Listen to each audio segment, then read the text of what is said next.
Hi, this 5-minute solution gonna show you how to set fingerprint in Android phone. To set fingerprint, make sure your Android phone supports fingerprint lock and unlock. Now go to your settings app and now scroll down and tap on security and privacy, and here tap on lock screen.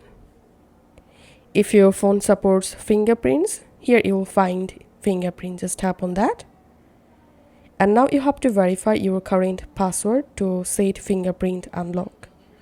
And now as you can see, I've already added 2 fingerprints. And to add more fingerprints, just tap on add fingerprint and tap on register.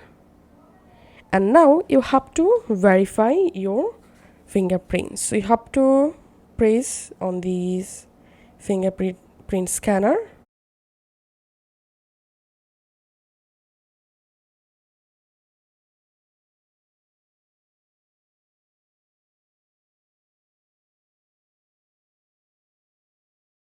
%, you are done. You have successfully added your fingerprint.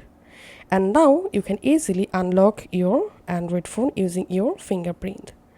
If this video helped you out, please leave a like and leave a comment down below. Thank you for watching.